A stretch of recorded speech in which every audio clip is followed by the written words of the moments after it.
A sermon on John chapter 9, the story of Jesus healing the man who was born blind. Grace, peace, and mercy are yours from the triune God. Amen.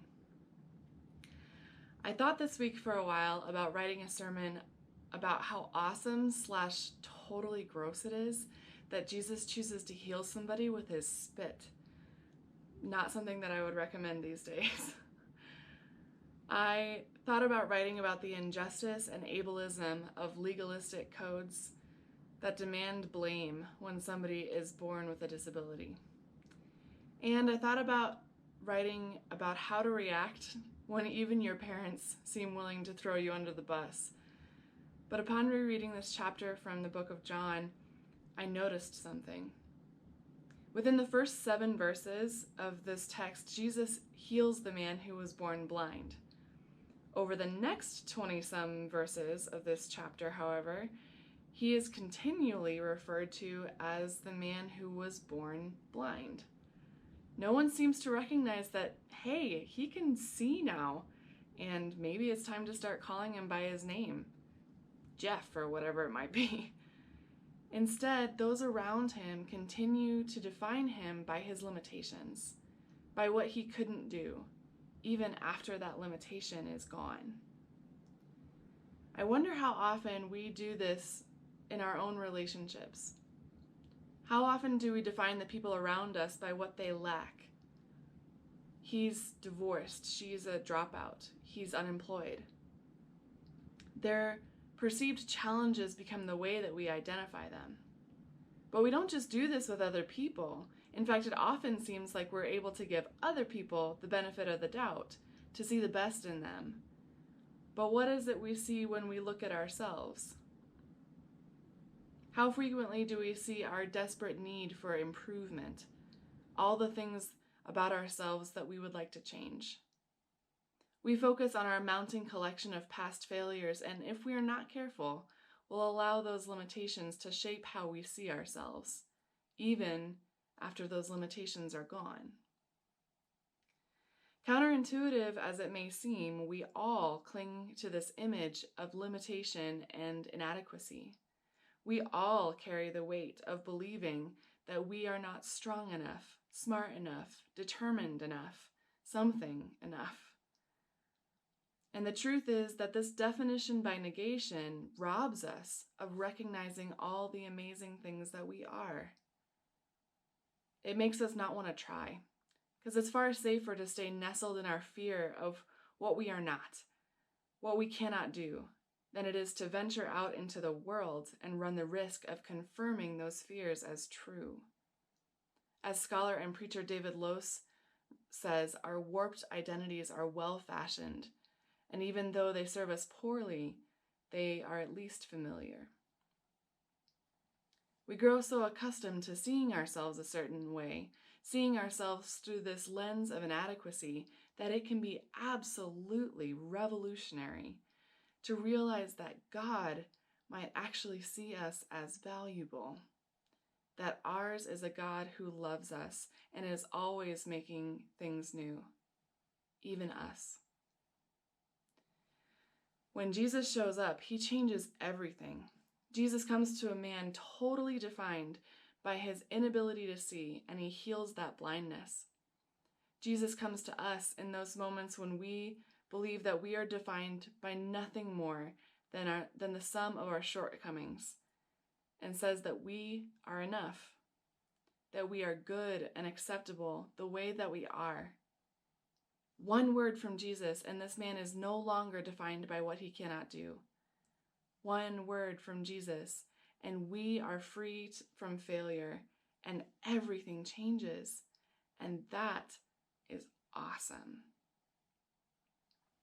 Until we remember that change kind of sucks. Change is always disruptive, or more accurately, transformation. Honest to goodness conversion from one thing into another is always, always disruptive. Consider how our community has changed in these last few weeks. Consider the changes that Prince of Peace has gone through in the last year. It's scary sometimes, and at other times it gets really uncomfortable. Change can be 100% necessary, exciting, and freeing, and also 100% terrifying, because change almost always requires that we leave something behind. And when we remember that, we wonder if change is worth it. We wonder if it's worth it to leave behind what is familiar and to reach for what is as yet unknown to us. In our fear, we often resist or outright reject the invitation into a new identity and new possibilities.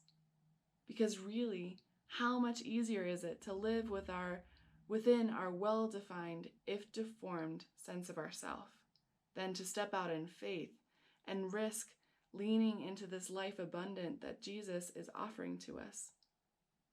How much easier is it to hide away our crippling debt, our mental illness, our absolute fear in the face of uncertainty and unprecedented times, our complete lack of self-control, all those things that we perceive as failure? How much easier is it for us to hide those things away than to risk naming them openly and trust that we will still find love and acceptance? How much easier is it to listen to words on a Sunday morning and hear that Jesus offers us new life, abundant life, than it is to allow that truth to break open our facade of our self-image and for us to attempt to live as though that were true? Because here's the thing. There is not enough room in your heart for two identities. It is not big enough to hold both, never going to be enough, and always being made new. You have to pick one and live there. I find it hopeful that this message comes in Lent. I'm not quite sure where the notion that we need to give something up in this season comes from, but I can remember being a super earnest confirmation student and feeling like I had to find something that would be really hard to go without for 40 days so that somehow I could prove my piety, and believing that by going without chocolate for 5 weeks, I would really understand the suffering of Christ, which admittedly seems pretty silly now. But what if there is actually something meaningful in this practice of giving up something as we prepare for Easter? What if, in the time that we have before we're able to share in Easter joy together, we were to try and give up the perceptions we have of ourselves that rob us of the possibility that God calls us into? What if we cease to define ourselves by our isolation, our depression, our weakness, or our broken relationships? What if we tried to let go of defining ourselves by our limitations? Maybe we would create room for the identity and the possibility that Jesus calls us to take root somewhere deep with us. Maybe when Easter does come and we hear again the good news that He is risen and we are free to live as people transformed by the cross, we might actually have the audacity to give that a shot. It's one thing to believe that you will be made a new creation, and it's something quite different to live as though you already are one. True transformation is the courageous act of leaving behind that which is, that which perhaps has always been, to seek out what isn't yet. But let's remember, in our gospel text, Jesus seeks out the man that He frees, and He affirms His abundant life.